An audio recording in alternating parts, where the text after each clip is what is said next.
Tanya Richard pada langit. Adakah harga jiwa lebih mahal dari kesombongan manusia? Ia tidak takut pada kematian. Ia hanya takut mati tanpa makna. Bab 9. Antara Saladin dan Salib. Hubungan antara Richard dan Saladin menjadi legenda bukan karena pertempuran semata, tetapi karena dua pria itu, musuh sejati, saling memahami. Saladin, meski beragama Islam, memiliki kehormatan yang sangat dijunjung. Richard, meski seorang Kristen, tidak buta oleh dogma.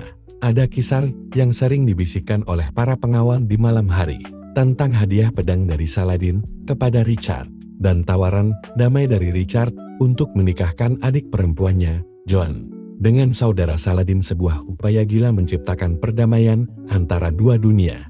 Tawaran itu tak pernah terwujud, karena Paus dan para penasihat menolaknya. Tapi dalam kisah itu, tampak jelas, Richard tak hanya seorang pejuang, ia juga seorang pemimpi. Ia melihat kemungkinan akan dunia yang tak hanya diwarnai salib dan bulan sabit, tapi juga oleh kehormatan dan rasa hormat. Bab 10. Penebus dengan mahkota.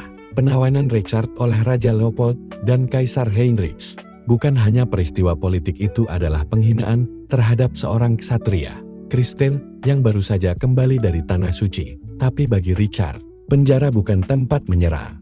Di dalam dinding batu di Ensteel, ia menyanyikan lagu-lagu dalam bahasa Occitan, bahasa puisi Aquitaine.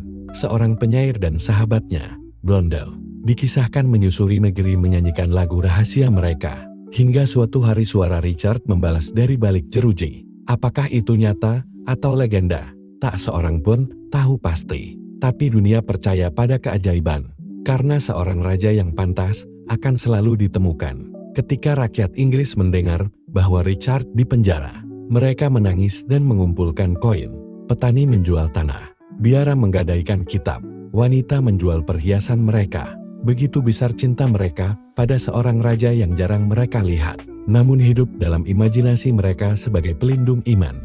Bab 11. Luka terakhir di Chehalis. Kastel Chehalis Jabrol tidak seberapa penting secara militer, namun dikabarkan menyimpan harta karun Romawi. Richard, yang sedang melakukan kampanye untuk menundukkan pemberontakan lokal, memutuskan untuk mengepungnya.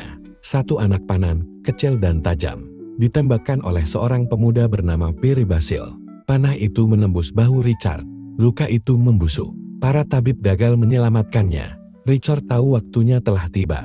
Di pembaringan, Richard memanggil Pierre, si pemanah. "Aku maafkan kau," kata sang raja, "karena kau hanya melakukan tugasmu, sebagaimana aku melakukan tugasku."